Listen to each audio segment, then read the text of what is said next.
दोस्तों, बहुत समय पहले की बात है। ऊंचे ऊंचे पहाड़ों की हरी भरी वादियों में बसा था एक समृद्धशाली नगर, जहां एक दयालु और न्यायप्रिय राजा विक्रम का शासन था। राजा विक्रम का स्वभाव बेहद उदार था। वह अपनी प्रजा के दुख सुख का पूरा ख्याल रखता था। साथ ही राजा की सबसे बड़ी खुशी उनका इकलौता पुत्र राजकुमार आरव था। लेकिन दोस्तों, भगवान की करनी कुछ ऐसी थी कि राजकुमार आरव जन्म से ही अंधा था। उसकी आंखों में कभी रोशनी नहीं आई थी। ना तो वह सूर्य की सुनहरी किरणें देख सकता था और ना चांद की चांदनी, और ना ही अपने आसपास के लोगों के चेहरे। लेकिन प्रकृति ने उसे एक और अनमोल तोहफा दिया था। उसके कान बेहद तेज थे। वह दूर से आती हुई पत्तियों की सरसराहट, पक्षियों के कलरव की आवाजें, हवा की दिशा और यहाँ तक कि लोगों के मन की भावनाओं को उनकी आवाज से ही समझ लेता था। राजकुमार का स्वभाव अत्यंत शांत, विनम्र और सहनशील था। उसके दिल में किसी के लिए कोई बुराई नहीं थी। वह अपनी अंधता को कभी अपनी कमजोरी नहीं समझता था, बल्कि इसे अपने लिए भगवान का दिया हुआ एक अलग नजरिया मानता था। महल के बगीचे में बैठकर वह घंटों प्रकृति की आवाजें सुनता रहता था। फव्वारों की मधुर ध्वनि, तितलियों के पंखों की हल्की सी फड़फड़ाहट और फूलों की अनूठी खुशबू उसके लिए एक अलग ही संसार बनाती थीं। लेकिन राजा विक्रम और रानी शैलजा के दिल में हमेशा एक चिंता बनी रहती थी। वे सोचते रहते कि जब राजकुमार आरव बड़ा होकर राजकाज संभालेगा, तब उसकी यह अंधता कहीं उसकी लाचारी ना बन जाए। राजा विक्रम रात के समय भी गहन चिंतन में डूबकर अक्सर यही सोचा करते थे कि अगर राजकुमार आरव का विवाह किसी समझदार, दयालु और वफादार स्त्री से हो जाए, तो वह उसकी आंखों का काम करके उसका साथ दे सकती है। यही विचार राजा के मन में बार बार आता रहता था। उसी राज्य में एक छोटा सा गांव था, मदनपुर, जो राजधानी से कुछ ही मील की दूरी पर बसा हुआ था। इस गांव में एक धोबी रहता था, जिसकी बेटी मोहिनी अपने नाम की तरह बहुत ही सुंदर और चतुर थी। मोहिनी के काले घने बाल, बड़ी बड़ी आंखें और गोरा रंग देखने वालों का मन मोह लेता था। लेकिन सुंदरता के साथ साथ मोहिनी के दिल में एक अलग ही चालाकी और स्वार्थ छुपा हुआ था। वह बचपन से ही सपने देखती आई थी कि एक दिन वह महल में रहेगी, शाही वस्त्र पहनेगी और रानी की तरह ठाट बाट से जीवन बिताएगी।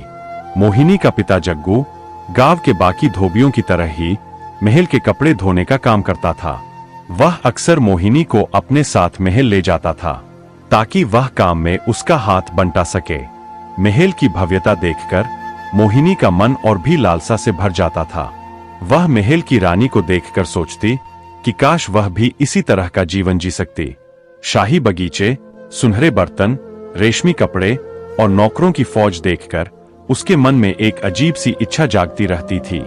एक दिन मोहिनी अपने पिता के साथ महल में कपड़े धोने गई, तो उसकी नजर बगीचे में बैठे राजकुमार पर पड़ गई।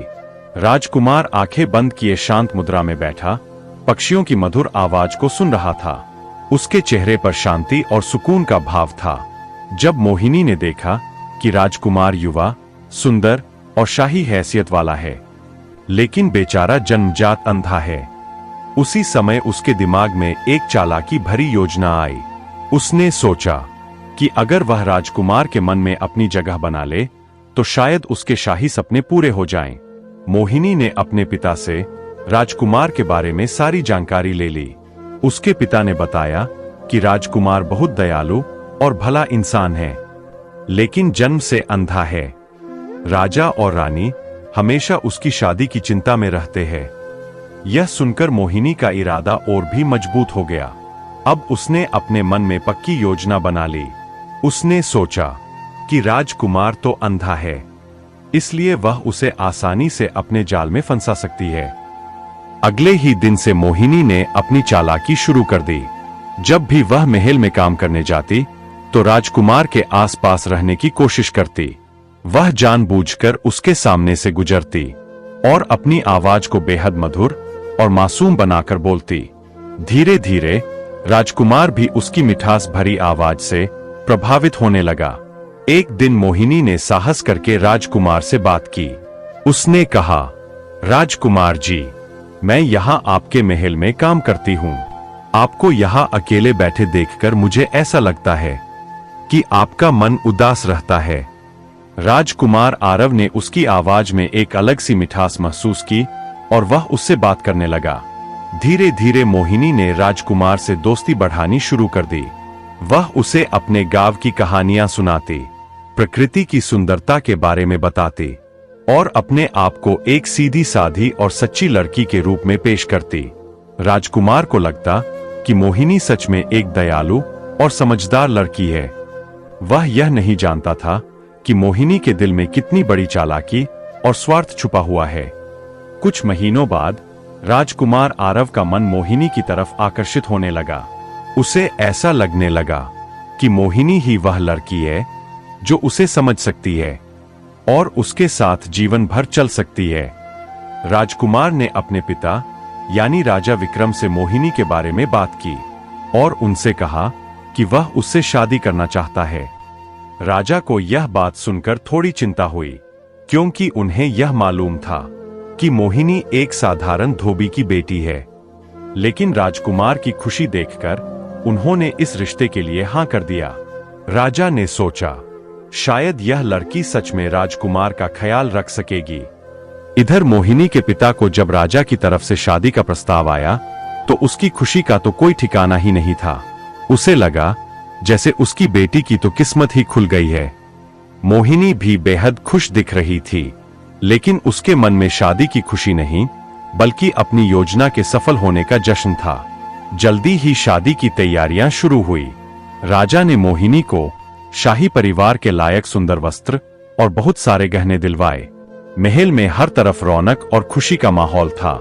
ढोल, नगाड़े और शहनाई की मधुर आवाजें चारों तरफ गूंज रही थी। सारे नगर में पूरे हर्ष और उल्लास के साथ खुशी के गीत गाए जा रहे थे। 2 दिन बाद शादी का दिन आया। राजकुमार सुनहरे रंग की शेरवानी में सजा हुआ था। उसके चेहरे पर खुशी और संतुष्टि का भाव था।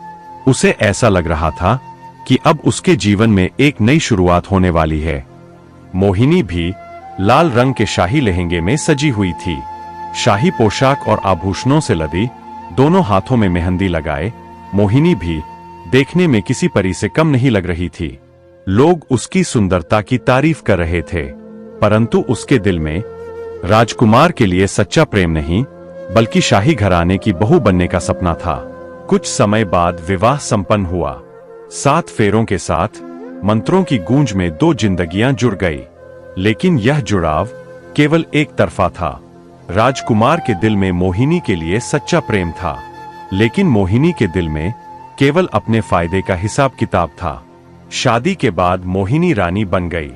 उसे रहने के लिए शाही महल मिल गया, नौकर चाकर मिल गए, महंगे कपड़े और गहने भी मिल गए और वह सब कुछ मिल गया जिसका सपना उसने बचपन से देखा था। पर यह सब कुछ मिलने के बावजूद भी राजकुमार के साथ उसका व्यवहार दिन पर दिन ठंडा होता जा रहा था। अब वह उसे अपना पति नहीं बल्कि अपनी शाही जिंदगी पाने का एक जरिया समझती थी। राजकुमार आरव अपनी अंधता के बावजूद मोहिनी की बदलती हुई आवाज और उसके रुखे व्यवहार को महसूस कर सकता था, परंतु उसका दिल इतना साफ था कि वह इसके लिए मोहिनी को कभी दोष नहीं देता था। वह सोचता था कि शायद शाही जिंदगी में ढलने में मोहिनी को समय लग रहा है। ऐसे ही दिन बीतते गए। मोहिनी को जो कुछ चाहिए था वह सब मिल चुका था। अब उसके मन में राजकुमार के लिए और भी नफरत आने लगी। उसे ऐसा लगने लगा था कि राजकुमार की वजह से वह एक अंधे की पत्नी कहलाती है। वह चाहती थी कि किसी तरह से उसे इस रिश्ते से छुटकारा मिल जाए और वह अकेले रहकर शाही जिंदगी का मजा ले सके। एक रात मोहिनी ने एक खतरनाक योजना बनाई। उसने सोचा कि अगर राजकुमार आरव किसी तरह इस दुनिया से ही चला जाए तो वह एक विधवा रानी के रूप में आराम से शाही जिंदगी जी सकती है। इस विचार ने उसके मन में गहरी जड़ें जमा लीं और अब वह इसे अमल में लाने की तैयारी करने लगी। महल से कुछ मील की दूरी पर एक घना जंगल था, जहां ऊंची चट्टान से एक खूबसूरत झरना बहता था। यह जगह देखने में सुंदर होने के साथ साथ बहुत ही खतरनाक भी थी। यहाँ के गहरे पानी में पहले भी कई लोग डूब चुके थे। एक दिन मोहिनी ने राजकुमार से कहा, चलो मैं तुम्हें जंगल में एक बहुत ही खूबसूरत जगह दिखाती हूँ। वहां पर एक झरना है जिसकी आवाज सुनकर तुम्हारा मन बहुत खुश हो जाएगा। पानी की आवाज और पक्षियों का कलरव तुम्हें बहुत पसंद आएगा। राजकुमार को यह सुनकर बड़ी खुशी हुई। उसने सोचा कि शायद मोहिनी उसके साथ कुछ अच्छा समय बिताना चाहती है, इसलिए वह खुशी खुशी उसके साथ चलने के लिए तैयार हो गया। राजकुमार को इस बात का बिल्कुल अंदाजा नहीं था कि मोहिनी के दिमाग में कितनी बड़ी साजिश चल रही है। वे दोनों घोड़ों पर सवार होकर जंगल की तरफ निकले। रास्ते भर राजकुमार बहुत खुश था। उसे लग रहा था कि आज मोहिनी के साथ कुछ अच्छा समय बिताने को मिलेगा। जंगल का रास्ता भी बहुत खूबसूरत था। पेड़ों की हरियाली, पक्षियों की चहचहाट और ठंडी हवा का एहसास राजकुमार को बहुत अच्छा लग रहा था। वह प्रकृति के साथ एक अलग ही रिश्ता महसूस कर रहा था। झरने के पास पहुंचकर राजकुमार ने पानी गिरने की आवाज सुनी। वह सच में एक बहुत खूबसूरत जगह थी। पानी की ठंडी बूंदें हवा में तैर रही थी और चारों तरफ हरियाली फैली हुई थी। राजकुमार ने गहरी सांस लेकर कहा, यह जगह सच में बहुत सुंदर है मोहिनी। तुमने मुझे यहाँ लाकर बहुत अच्छा किया। मोहिनी ने धीरे से कहा, हाँ राजकुमार, यह जगह सच में खूबसूरत है। तुम यहाँ आराम से स्नान भी कर सकते हो। पानी बहुत ठंडा और साफ है। मैं थोड़ी दूर जाकर इंतजार करती हूँ। राजकुमार ने उसकी बात मान ली और अपने कपड़े उतारकर झरने के ठंडे पानी में कदम रखा। पानी की ठंडक से राजकुमार का शरीर सिहर उठा, लेकिन यह एहसास उसे बहुत अच्छा लग रहा था। वह धीरे धीरे पानी में और अंदर जाकर स्नान करने लगा। झरने की आवाज और पानी की ठंडक से उसका मन शांत हो रहा था। उसे लगा जैसे प्रकृति उसे अपनी गोद में ले रही हो। मोहिनी झरने के किनारे ही खड़ी थी। उसकी आंखों में एक अजीब सी ठंडक और निर्दयता थी।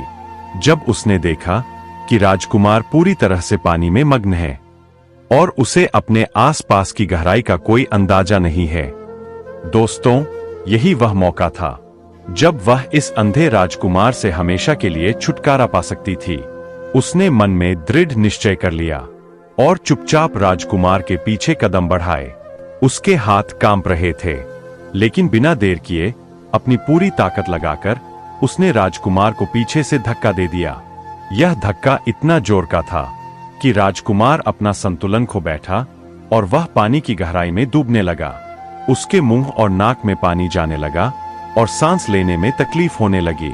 राजकुमार ने अपने हाथ पैर हिलाकर पानी से बाहर निकलने की बहुत कोशिश की, लेकिन पानी का बहाव इतना तेज था कि उसे लगने लगा शायद यह उसका आखिरी समय है। लेकिन दोस्तों, भगवान की कृपा से उसका हाथ पेड़ की एक मजबूत जड़ में फंस गया, जो पानी के भीतर तक फैली हुई थी। इस जड़ की मदद से उसने खुद को संभाल लिया और धीरे धीरे किनारे की तरफ आने लगा। काफी मेहनत के बाद राजकुमार झरने के किनारे आ गया। उसकी सांसें तेज चल रही थीं और वह खांस खांस कर पेट में भरा हुआ पानी निकाल रहा था। अब उसे एहसास हुआ कि मोहिनी ने उसे जानबूझकर धक्का दिया था। उसके दिल में गहरा दुख और निराशा का समुद्र उमड़ आया, लेकिन साथ ही उसके मन में यह सवाल भी आया कि मोहिनी ने ऐसा किया क्यों। इधर मोहिनी ने जब यह देखा कि राजकुमार किसी तरह बच गया है और उसकी योजना असफल हो गई है, तभी उसने राजकुमार की नजर में खुद को बेकसूर साबित करने के लिए दूसरी चाल चली। वह राजकुमार के पास आकर रोने लगी और बोली, हे भगवान, तुम्हें क्या हुआ?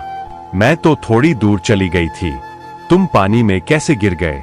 राजकुमार ने गौर से उसकी आवाज सुनी। मोहिनी की आवाज में वह सच्ची चिंता नहीं थी जो एक पत्नी के दिल में अपने पति के लिए होनी चाहिए। राजकुमार ने उससे कुछ नहीं कहा, लेकिन उसके मन में शक के बीज पनप चुके थे। वापस महल जाते समय मोहिनी लगातार राजकुमार से पूछती रही कि वह पानी में कैसे गिरा और इतने गहरे पानी में गिरने के बावजूद वह बचा कैसे। राजकुमार ने जवाब दिया कि उसका पैर फिसल गया था। वह महज एक दुर्घटना थी। महल पहुंचकर मोहिनी ने राजा और रानी को बताया कि कैसे राजकुमार झरने में स्नान करते समय गिर गया था, लेकिन भगवान की कृपा से बच गया। राजा और रानी को भी राजकुमार की बहुत चिंता हुई और उन्होंने राजकुमार की अच्छी तरह देखभाल की। राजकुमार आरव के मन में मोहिनी के प्रति संदेह की गांठ बन गई थी, पर उसने इस बात का जिक्र किसी से नहीं किया। उस रात राजकुमार को नींद भी नहीं आई। वह बार बार उस घटना के बारे में ही सोचता रहा। उसे पता तो लग चुका था कि मोहिनी ने जानबूझकर उसे धक्का दिया था, लेकिन उसके पास इसका कोई सबूत नहीं था।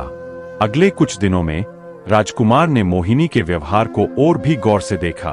उसने महसूस किया कि मोहिनी का व्यवहार बहुत बदल गया है। अब उसकी आवाज में वह मिठास नहीं है जो पहले हुआ करती थी। राजकुमार को समझ आने लगा कि मोहिनी ने उससे शादी केवल शाही जिंदगी पाने के लिए की है। कुछ सप्ताह बाद मोहिनी ने फिर एक बार राजकुमार से उसी झरने पर चलने की इच्छा जताई। उसने कहा कि पिछली बार राजकुमार के गिरने की वजह से वह ठीक से उस जगह का आनंद नहीं ले सकी थी। राजकुमार अब पूरी तरह से मोहिनी के इरादे को भांप गया था, लेकिन उसने बिना किसी झिझक के हाँ कर दी, क्योंकि वह मोहिनी की असली मंशा को समझना चाहता था। इस बार राजकुमार पहले से सावधान था। उसने अपने साथ एक छोटी सी रस्सी रखी और मन में ठान लिया कि अगर मोहिनी ने फिर से कोई गलत हरकत की तो इस रस्सी के सहारे वह खुद को बचा सकेगा। झरने पर पहुंचकर मोहिनी ने फिर से राजकुमार को स्नान करने के लिए कहा। इस बार राजकुमार ने ध्यान से मोहिनी की आवाज सुनी। उसमें वह चिंता नहीं थी जो एक पत्नी के दिल में होनी चाहिए। राजकुमार पानी में उतर गया, लेकिन इस बार वह पूरी तरह सतर्क था और जैसे ही मोहिनी ने उसे दोबारा धक्का देने की कोशिश की, राजकुमार ने तुरंत पीछे मुड़कर मोहिनी का हाथ पकड़ लिया और उससे सख्ती से पूछा, तुम मुझे क्यों मारना चाहती हो मोहिनी? मैंने तुम्हारा क्या बिगाड़ा है? मोहिनी ने जब यह देखा कि अब उसका भेद खुल गया है, तो उसने अपना असली चेहरा दिखाते हुए कहा, हाँ, मैंने तुमसे शादी केवल रानी बनने के लिए की है। तुम एक अंधे हो और मैं तुम्हारे साथ जिंदगी नहीं बिताना चाहती। मैं चाहती हूं कि तुम मेरी जिंदगी से हमेशा के लिए चले जाओ। राजकुमार के दिल पर यह बात बहुत गहरी चोट कर गई। उसने कभी सोचा भी नहीं था कि जिस लड़की को वह दिल से प्रेम करता है, वह उसके साथ ऐसा विश्वासघात करेगी। उसकी आंखों से आंसू निकलने लगे, लेकिन उसने अपने आप को संभालते हुए कहा, मैंने तुम्हें कभी कोई दुख नहीं दिया है मोहिनी। मैंने हमेशा तुम्हें खुश रखने की कोशिश की है। फिर तुमने मेरे साथ ऐसा क्यों किया? मोहिनी ने बेरुखी से जवाब दिया, क्योंकि मैं एक अंधे की पत्नी नहीं बनना चाहती थी। मुझे लगता था कि शाही जिंदगी मिलने के बाद मैं खुश हो जाऊंगी, लेकिन तुम्हारी वजह से मुझे हमेशा यह याद रहता है कि मैं एक अंधे आदमी से बंधी हुई हूं। राजकुमार को अब मोहिनी की पूरी सच्चाई पता चल गई थी। उसने महसूस किया कि मोहिनी के दिल में उसके लिए प्रेम या समर्पण की भावना बिल्कुल नहीं है। उसने तय किया कि वह इस सच्चाई को अपने पिता के सामने लाएगा और मोहिनी को इस अनचाहे बंधन से हमेशा के लिए आजाद कर देगा। उसने मोहिनी से कहा, ठीक है मोहिनी, अगर तुम्हारी ऐसी ही मर्जी है तो मैं तुम्हें अपने साथ रहने के लिए कभी मजबूर नहीं करूंगा, लेकिन इस धोखे की सजा तुम्हें जरूर मिलेगी। यह कहकर राजकुमार झरने से बाहर आया और वापस महल की तरफ चल दिया। मोहिनी को लगा कि राजकुमार उसे छोड़कर चला जाएगा और कोई कार्यवाही नहीं करेगा। यह सोचकर वह भी राजकुमार के पीछे पीछे महल में पहुंची और वहां सामान्य तरीके से व्यवहार करने लगी। उसे लगा कि राजकुमार किसी को कुछ नहीं बताएगा, और अगर बताएगा भी तो कोई उसकी बात सुनेगा नहीं, क्योंकि वह अंधा है और उसके पास मेरे खिलाफ कोई सबूत भी नहीं है। लेकिन मोहिनी जैसा सोच रही थी, राजकुमार ने बिल्कुल उसका उल्टा किया। उसने तुरंत अपने पिता राजा से मिलने का फैसला किया। महल में लौटकर वह सीधा राजा के कमरे में गया और मोहिनी की पूरी सच्चाई अपने पिता से कह डाली कि कैसे मोहिनी ने केवल शाही जिंदगी पाने के लिए उसके साथ शादी की और किस प्रकार उसे 2 बार जान से मारने की कोशिश की। राजा ने गंभीरता से राजकुमार की बात सुनी। वह अपने बेटे को बचपन से जानता था और यह भी जानता था कि राजकुमार कभी झूठ नहीं बोलता। उसने निर्णय लिया कि वह इस मामले की अच्छे से जांच करेगा। इसके बाद राजा ने अपने गुप्तचरों को आदेश दिया कि वे मोहिनी पर नजर रखें और उसकी हर गतिविधि की जानकारी लेकर राजा के सामने रखें। कुछ दिनों बाद गुप्तचरों ने राजा को बताया कि मोहिनी अक्सर अकेले में खुश होती है और महल के दूसरे नौकरों से बात करते समय राजकुमार के बारे में अपमानजनक बातें करती है। एक दिन राजा ने खुद छुपकर मोहिनी की बातें सुनी। मोहिनी अपनी सहेली से कह रही थी कि मैंने इस अंधे राजकुमार से शादी करके बहुत बड़ी गलती की है। अब मैं एक अंधे की पत्नी कहलाती हूँ। काश इससे छुटकारा पाने का कोई तरीका होता। यह सुनकर राजा को भी उसकी पूरी सच्चाई पता चल गई। उसका गुस्सा 7वें आसमान पर पहुंच गया। उसने तुरंत मोहिनी को दरबार में बुलवाया और सबके सामने उससे पूछा, बताओ मोहिनी, क्या तुमने मेरे बेटे से केवल रानी बनने के लिए शादी की है? मोहिनी को लगा कि राजा के पास कोई सबूत नहीं है, इसलिए उसने झूठ बोलने की कोशिश की। उसने कहा, नहीं महाराज, ऐसी कोई बात नहीं है। मैं राजकुमार से सच्चा प्रेम करती हूँ।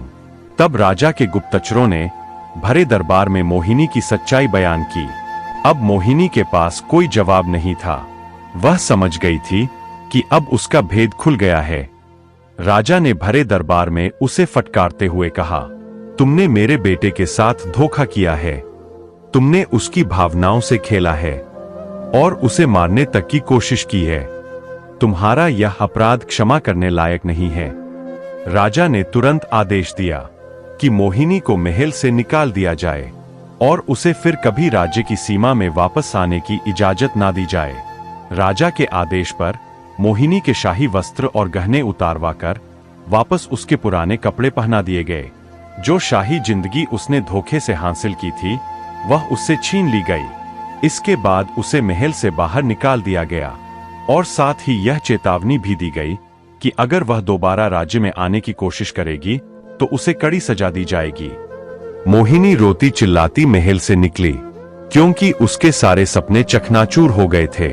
जो शाही ठाट बाट उसने चाहा था, वह सब एक पल में छिन गया था। अब उसके पास अपने गांव लौटने के अलावा कोई चारा नहीं था। राजकुमार आरव को इस सब से बहुत गहरा सदमा लगा कि उसने जिस लड़की पर इतना भरोसा किया था, वह इतनी धोखेबाज निकली।